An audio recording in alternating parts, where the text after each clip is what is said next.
Hi everyone, welcome back to my channel Zezignesia Education.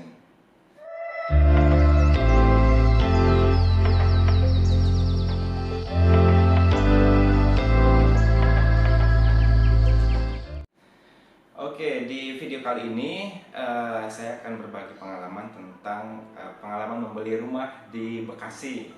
Nah, jadi mungkin teman-teman yang baru melihat video saya, ini adalah video pertama tentang seputar perumahan ya. Jadi pengalaman saya ini bisa jadikan pertimbangan gitu ya buat teman-teman yang mungkin sedang mencari rumah atau bahkan sedang keliling-keliling tapi bingung gitu kan, kira-kira apa saja sih pertimbangan-pertimbangan utamanya ketika mencari rumah gitu.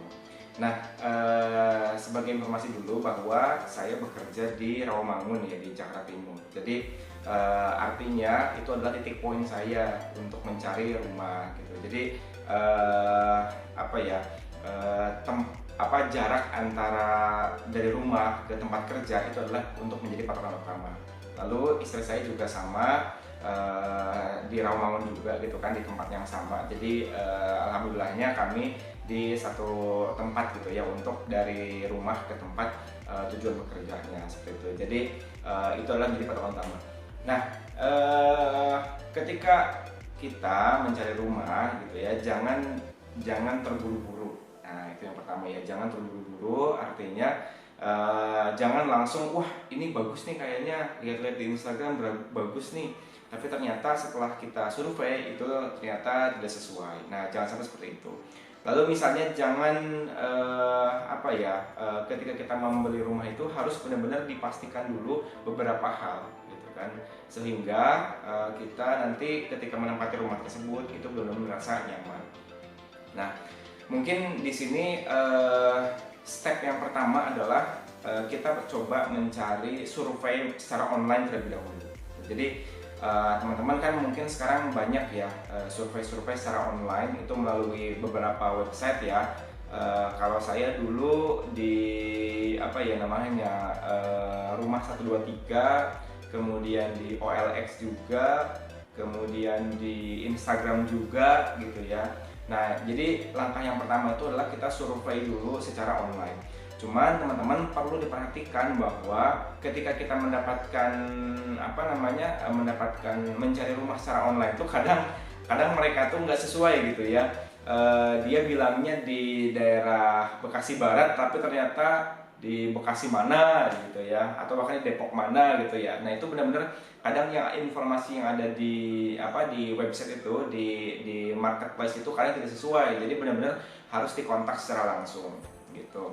Nah, setelah kita menemukan hal yang cocok gitu ya, ini kita masih proses survei online gitu ya. Nah, ketika teman-teman sudah menemukan hal yang cocok di survei online itu, nah yang berikutnya adalah teman-teman coba cek jarak secara online juga gitu. Artinya dari titik rumah sampai dengan ke lokasi di kantor kita itu berapa meter jaraknya gitu. Lalu itu bisa menggunakan Google Map. Tapi sebetulnya yang menjadi patokan itu bukan lagi suatu jarak ya menurut saya, tetapi waktu tempuh gitu. Karena jarak itu bisa saja dekat tapi sangat macet gitu.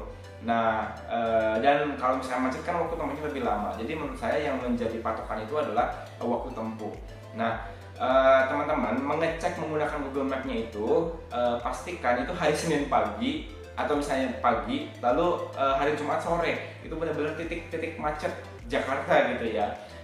Senin pagi sama hari Jumat sore. Nah, itu juga harus benar dipastikan kira-kira apakah merah semua atau enggak gitu kan. Nah, kalau misalnya ternyata hal tersebut dari sejarah survei secara online itu sudah cocok, maka kita lanjut next ke berikutnya. Nah, di Google Map itu juga teman-teman bisa melihat apakah lokasi perumahan tersebut dekat dengan sungai yang besar atau tidak. Nah, gitu ya. Apakah dekat dengan aliran sungai atau tidak. Nah, kalau misalnya dekat dengan aliran sungai, nah berarti menurut saya itu adalah perlu dihindari gitu ya. Apalagi kalau jaraknya sangat dekat gitu kan. Wah, ini dekat sungai besar gitu. Apalagi kan kita tahu ya bahwa Bekasi itu sebagai salah satu yang hampir setiap tahun itu selalu kebanjiran. kalaupun nggak rumah kita ya akses menuju ke rumahnya itu gitu ya. Jadi benar-benar harus memastikan apakah dari segi Google Map itu dekat sama kali besar atau tidak gitu. Nah, jadi ini kita masih survei online ya, jadi kita belum ke lokasi ya, karena yang pertama itu benar-benar harus pastikan bahwa kita itu sudah pasti di online dulu, baru kita menuju ke lapangan. Nah, setelah teman-teman tadi ya, yang kedua adalah tadi yang pertama lokasi dari rumah ke kantor, kemudian yang kedua adalah sungai gitu kan, pastikan ada sungai besar atau ada sungai kecil atau tidak. Nah, yang ketiga kita masih online, itu cara yang paling mudah untuk mengecek perumahan itu adalah dengan ketik di YouTube gitu. Nah, biasanya ketika ketik di YouTube misalnya nama perumahannya XYZ Residence gitu misalnya, itu langsung muncul apakah ada riwayat banjir atau tidak gitu. Misalnya ada aja satu video yang itu rumah ini kebanjiran, oh berarti dia sudah ada riwayat banjir, baiknya dihindari. Nah gitu ya. Nah memang biasanya sebelum saya survei ke lapangan itu, ketika survei online itu saya sudah terseleksi gitu ya, sudah terseleksi. Jadi itu cara yang melalui online.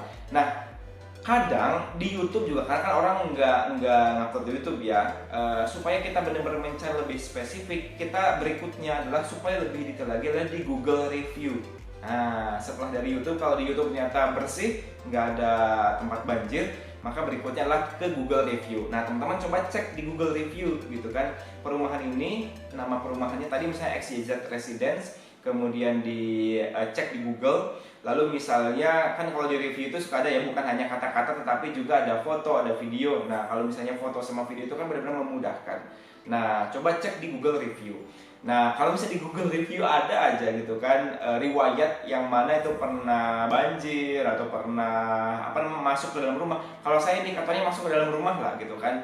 Patokan banjir saya itu adalah masuk ke dalam rumah, air masuk ke dalam rumah. Kalau misalnya masih di area depannya sih, kalau masih ada di area depannya sih ya nggak apa-apa ya, masih bisa tolerir lah gitu kan, genangan-genangan kecil di rumah. Tapi kalau misalnya sudah masuk ke dalam rumah, menurut saya itu benar-benar harus dihindari, karena itu menandakan ada potensi yang mungkin nanti ke depan menjadi lebih besar lagi gitu. Nah, jadi itu secara survei online terlebih dahulu. Nah, lalu setelah kita memastikan 3 hal tersebut, yang berikutnya adalah masih dalam survei online, itu kita lihat lokasi fasilitas umum, misalnya rumah sakit, kemudian gerbang tol. Nah, itu yang paling penting ya, gerbang tol menurut saya, gerbang tol, lalu akses menuju stasiun kereta terdekat gitu ya, dan juga bus, apakah dekat dengan stasiun Bekasi, apakah dekat dengan gerbang tol, apakah dekat dengan rumah sakit, fasilitas umum gitu ya. Kalau misalnya dengan dekat itu dalam artian gini, teman-teman coba ngecek menggunakan Grab atau misalnya Gojek atau beberapa aplikasi-aplikasi lainnya, itu berapa harganya gitu. Karena kan kita sewaktu-waktu juga perlu menggunakan transportasi umum gitu kan, kalau kita ada rapat di luar kota atau misalnya yang menggunakan transportasi umum. Nah, itu juga harus menjadi perhatian berikutnya. Nah, biasanya kalau perumahan-perumahan yang dekat dengan transportasi umum itu harganya berbeda dengan perumahan yang agak jauh gitu. Kalau misalnya tempat saya ini bisa dikategorikan sebagai nggak terlalu dekat, tapi nggak terlalu jauh juga dengan transportasi umum kayak gitu. Tetapi rumah saya ini dekat dengan gerbang tol gitu. Tapi gerbang tolnya belum jadi juga sih. Nanti kalau misalnya udah jadi, Cibitung Cilincing itu dekat banget gitu kan. Makanya mungkin harganya masih belum terlalu mahal gitu ya. Nah, itu juga. Jadi survei secara online dulu. Nah, setelah kita membuat survei secara online, barulah kita masukkan ke dalam list di Excel gitu ya. Jadi teman-teman harus benar-benar membuat list di Excel. Nah, list di Excelnya itu adalah di kolom pertama, di list nama-nama perumahannya gitu ya. Tadi sudah di list nama-nama perumahannya. Lalu di kolom berikutnya adalah tadi ya beberapa pertimbangan-pertimbangan yang perlu kita pertimbangkan untuk memilih rumah tersebut. Tadi yang pertama secara online itu sudah. Nah, setelah teman-teman melihat beberapa pertimbangan tadi, lalu melihat di internet, pokoknya semua sudah cocok lah gitu kan. Lalu berikutnya datanglah ke perumahan, istilahnya viewing lah gitu ya, atau survei gitu ya. Ini sangat penting teman-teman, karena apa yang kita lihat secara online itu belum tentu seindah ketika kita datang ke perumahan itu gitu ya. Saya juga ada pengalaman yang lucu gitu ya.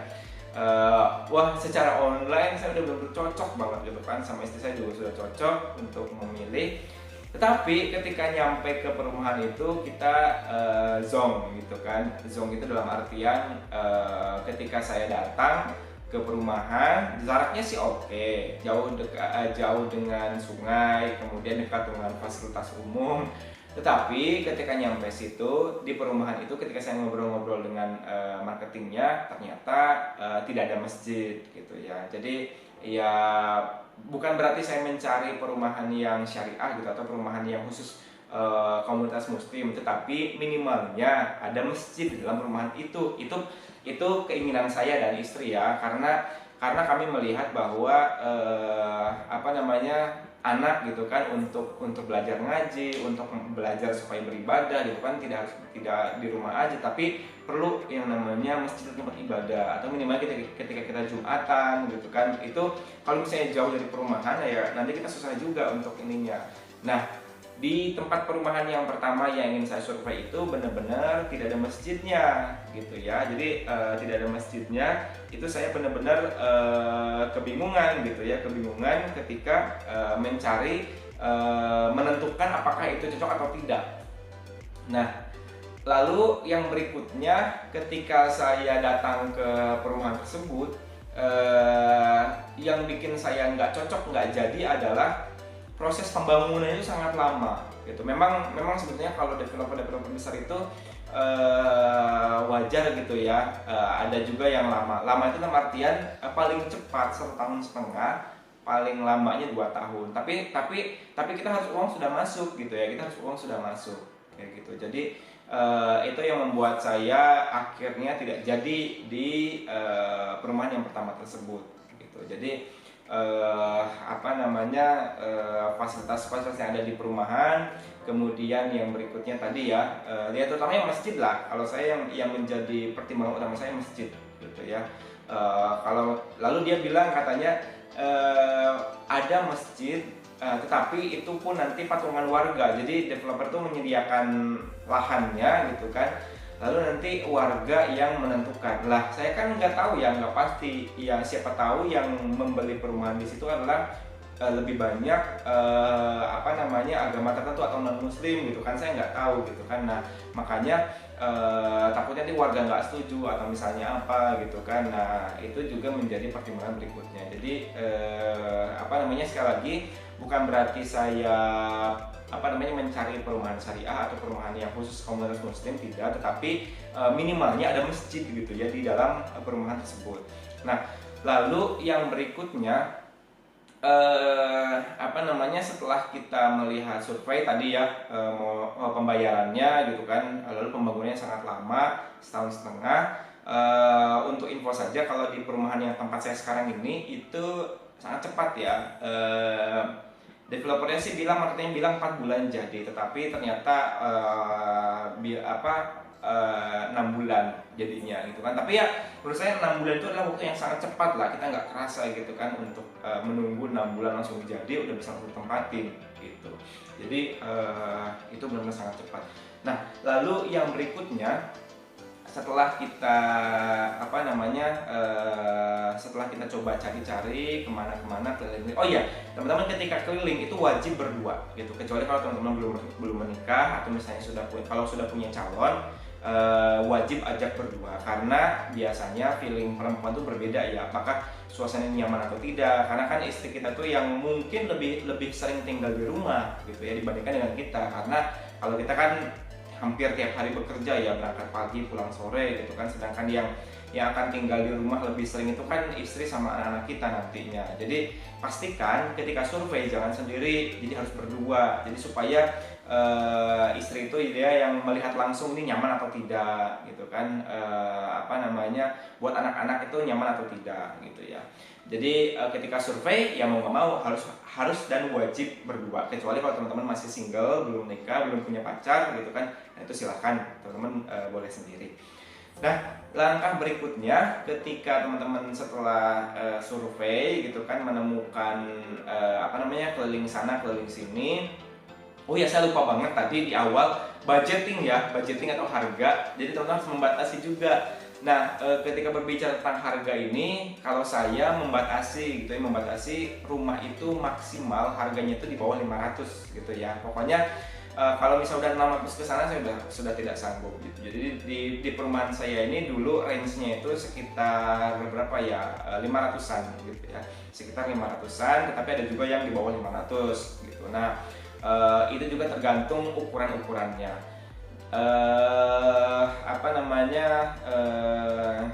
Ya pokoknya budgetingnya ya, range-nya, karena ini menyangkut juga lokasi gitu kan. Sebetulnya awalnya saya itu ingin mencari rumah itu di daerah Bintara, Bekasi Barat gitu ya, Bintara, Kranji gitu kan, karena kalau dari situ kan ke Rawamangun sangat dekat banget ya. Mungkin kalau pakai motor juga sekitar 15, paling lama 30 menit gitu kan. Karena saya juga ujung-ujungnya lewat jalur situ juga gitu kan. Tetapi di daerah situ udah nggak ada perumahan yang harganya 500. Mungkin kalau misalnya di perkampungan ada, tetapi kalau di saya nyarinya perumahan ya di klaster gitu kan, itu udah nggak ada gitu ya yang harganya segitu. Paling murah itu sekitar 800 sampai 1 M, yang mana itu di luar dari budget saya gitu kan. Saya nggak masuk lah dengan harga budget segitu. Nah, jadi dan teman-teman jangan sampai tergiur sama harganya juga gitu ya. Kenapa? Karena saya pernah nemu pengalaman ketika saya keliling-keliling sama istri, ditawarin, "Pak, mau nggak rumah di daerah sini gitu kan, di Bekasi sini, tetapi rumah 2 lantai harganya 200 juta, 250." Mana ada gitu kan rumah harganya 250 gitu kan. Ketika saya, "Apa nama perumahannya, Pak?" "Perumahannya ABC Residence," gitu kan. Ketika saya coba browsing ABC Residence, mohon maaf ini saya sensor ya, maksudnya XYZ ABC itu saya sensor, saya nggak menyebutkan nama perumahannya. Setelah saya browsing di YouTube dan di Google, wah ternyata ini langganan banjir setiap tahun. Dan setelah di Google Map itu rumahnya itu dekat dengan sungai, jadi saya ya nggak mau lah, nggak jadi gitu kan. Saya nggak jadi walaupun 2 lantai gitu kan, karena mana ada gitu harga rumah 2 lantai 250 gitu kan. Mungkin dia pengen jual cepat atau apa gitu. Jadi ya hati-hati juga. Lalu ada juga pengalaman teman saya di Jakarta gitu kan. Dia cari dapat rumah di Jakarta harganya 300 juta. Karena mungkin lagi punya uang, langsung aja dibayar cash gitu kan. Lalu dibangun. Cuman waktu itu sertifikatnya adalah dia bilang AJB gitu kan. Nah, ketika udah jadi rumahnya dibangun, lalu dia mau ke BPN, lalu mau naikkan sertifikatnya, ternyata itu adalah tanah milik negara. Nah, itu juga jangan sampai hal itu terjadi ya. Jadi benar-benar harus dicek benar-benar secara detail gitu ya untuk perumahan itu. Nah, langkah yang berikutnya ketika teman-teman survei adalah udah nemu nih, udah cocok gitu kan, istri sama anak udah cocok. Karena terutama tadi ya, istri kan tahu ya lingkungan seperti apa, karena kan area bermain sama anak-anak bagus atau tidak, aman atau tidak gitu ya. Nah, langkah yang berikutnya adalah kita tanya warga keliling gitu ya, warga sekitar perumahan gitu ya. Nah, warga sekitar perumahan itu juga sangat penting. Jadi itu sebagai bagian dari kita ketika menentukan perumahan tersebut gitu ya. Nah, tanyanya jangan mungkin bisa jadi satpam tuh yang pertama, lalu tetangga-tetangga yang sudah pernah tinggal di situ, atau kita juga bisa bertanya kepada warung gitu kan, atau orang-orang yang di luar perumahan itu, tapi ya yang di luar perumahan itu, "Pak, udah berapa lama tinggal di sini?" gitu kan, "Tahu perumahan ini enggak, banjir atau enggak?" Dan jangan ke satu orang, karena bisa jadi yang kita tanya itu adalah bias jawabannya. Jadi harus tanya ke beberapa orang, ya 4-5 orang lah cukup ya untuk menemukan, pura-pura jajan lah, kita pura-pura beli sesuatu gitu kan. "Pak, tahu perumahan ini enggak?" gitu, "Itu banjir atau enggak?" gitu kan, "Dekat sungai atau enggak, pernah dari banjir atau enggak?" Karena bisa jadi yang di internet itu ternyata nggak update, padahal ternyata sudah pernah kebanjiran kayak gitu. Pak, kalau akses ke sini kira-kira banjir enggak, macet enggak gitu kan. Jadi setelah kita merasa rumah ini cocok, ya itu harus harus coba untuk survei warga setempat juga gitu ya. Jadi harus survei warga setempat untuk memastikan bahwa rumah ini benar-benar tidak banjir. Karena sekali lagi ya, permasalahan utama ketika tinggal di Bekasi itu adalah banjir. Nah, mungkin juga berlaku buat teman-teman yang tinggal di kota-kota yang lainnya ya, yang sedang mencari perumahan. Nah, lalu yang berikutnya setelah kita survei tentang warga, yang berikutnya kita harus merasakan perjalanan waktu-waktu macet. Nah, teman-teman wajib banget ini hari Senin pagi gitu kan, start dari jam 6:30 dari rumah sampai ke kantor. Itu saya nyobain dari rumah sampai ke Rawamangun itu berapa jam. Paling cepat berapa jam, itu nggak bisa sekali di jam-jam longgar dan di jam-jam macet, supaya kita bisa memprediksi ya. Jadi kalau jam macet itu hari Senin pagi sama hari Jumat sore, cobain gitu ya. Hari Jumat sore itu jam 5, jam 4 lah dari kantor ke lokasi perumahan. Harus cobain gitu kan, jadi biar tahu gitu separah apa sih macetnya. Nah, tadi ya saya bilang bahwa kalau saya itu 45 menit paling cepat, dan kalau paling separah-parahnya itu sampai dengan 1,5 jam. Ya masih reasonable lah gitu kan, masih cocok gitu kan, masih cocok untuk bisa di toleransi. Karena saya pernah tinggal ngontrak ya, sebelum saya tinggal di perumahan sekarang, saya ngontrak di perumahan di Ciracas ya, di Jakarta Timur. Dari Ciracas ke Rawamangun, masya Allah teman-teman tahu ya, di Jalan Raya Bogor, kemudian PGC Cidelitan, kemudian UKI, itu luar biasa gitu kan. Pakai motor aja 2 jam, apalagi pakai mobil gitu ya.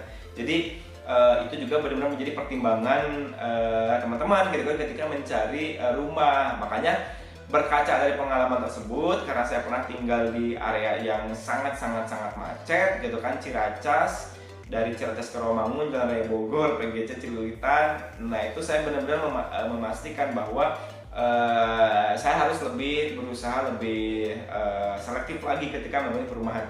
Dan saya bisa bilang bahwa kalau dari segi jarak, mungkin dari perumahan sekarang ke Rawamangun itu lebih jauh dibandingkan dari Ciracas ke Rawamangun. Tapi saya lebih nyaman sekarang gitu kan, meskipun jauh tetapi jarak tempuhnya itu lumayan cepat, dan macetnya itu tidak separah yang ada di Jalan Raya Bogor tersebut gitu. Jadi benar-benar harus merasakan secara langsung. Lalu yang berikutnya adalah teman-teman perlu memastikan syarat-syarat dokumen-dokumennya gitu kan. Apakah itu sertifikatnya HGB atau sertifikatnya sudah SHM gitu kan. Benar-benar harus dipastikan. Lalu kalau kita sudah bayar, apa jaminan buat kita gitu kan, itu benar-benar harus dipastikan. Dan yang berikutnya adalah reputasi dari si developer gitu kan. Jangan sampai kita sudah bayar tapi rumahnya nggak dibangun gitu kan. Nah, kalau saya tuh kebetulan di lokasi perumahan saya itu ada kompleks perumahan pertama, kedua, dan saya kompleks perumahan ketiga. Jadi artinya sudah developernya tuh, meskipun developernya baru ya, jadi developer saya itu baru tapi sudah track recordnya sudah bagus. Artinya sudah ada 2 atau 3 perumahan gitu ya. 3 perumahannya di lokasi yang lainnya ada juga, tapi di area perumahan saya itu ada 3 kompleks gitu. Kompleks pertama, kompleks kedua, dan saya itu adalah kompleks yang ketiga gitu. Jadi meskipun ini, tapi ya karena sudah ada reputasinya dan sudah bagus. Yang berikutnya pertimbangan, kalau saya kemarin tanya-tanya ya Pak ke marketingnya itu, yang udah booking rumah di sini punya anak usia berapa gitu. Karena kan saya benar-benar memperhatikan teman main anak saya gitu kan. Anak saya itu kan usianya 2 tahun gitu kan. Kalau misalnya ternyata lingkungannya anaknya udah besar, dia nggak ada teman bermain, kan kasihan juga gitu. Jadi saya sampai tanya-tanya, ini kira-kira orang yang tinggal di perumahan ini anaknya usia berapa tahun gitu kan. Jadi jangan sampai nanti anak saya nggak ada temennya gitu. Jadi saya benar-benar memastikan, ternyata setelah ditanya-tanya bukan berarti saya ingin menanyakan data ini ya, tetapi ya untuk kepentingan anak saya saja gitu, supaya anak saya ada temennya. Nah ternyata bahkan tangga saya sebelah rumah seumuran gitu kan, usianya 2 tahun. Jadi udahlah, ada teman bermain gitu kan, cocok. Jadi anak saya ada teman mainnya. Kemudian ternyata yang booking perumahan itu usianya seumuran saya gitu kan. Ya rata-rata kepala 3 gitu kan, usia 30 tahunan. Jadi ya udah cocok gitu kan. Saya juga ngobrol-ngobrol, nongkrong-nongkrong, cocok gitu kan. Nah, yang berikutnya adalah apa tadi ya? Oh ya, pembangunan. Pastikan berapa lama pembangunannya. Kalau teman-teman oke dengan pembangunan jarak 1,5 tahun atau 2 tahun ya nggak apa-apa. Tapi kalau saya di perumahan saya itu sistemnya begitu kita booking DP langsung dibangun. Jadi nggak, kan ada ya perumahan yang nanti tunggu beberapa rumah dulu untuk dibangun bareng-bareng. Nah itu ya beberapa perumahan yang udah pernah saya survei seperti itu. Nah tetapi di perumahan saya itu sistemnya begitu DP sekian persen gitu kan langsung dibangun gitu. Jadi apa namanya, lebih mudah, lebih cepat, dan kita bisa memantau progresnya gitu. Nah apalagi ya, mungkin itu saja ya sharing-sharing apa namanya seputar tentang membeli rumah pertama di Bekasi. Teman-teman kalau ada pertanyaan silahkan komentar di bawah. Kalau pertanyaannya banyak, kalau bisa banyak yang tertarik dengan pendapat saya, nanti saya coba buat video berikutnya. Oke, terima kasih yang sudah menonton. Oh iya, jangan lupa subscribe channel ini ya, semoga bermanfaat. Terima kasih. Assalamualaikum warahmatullahi wabarakatuh.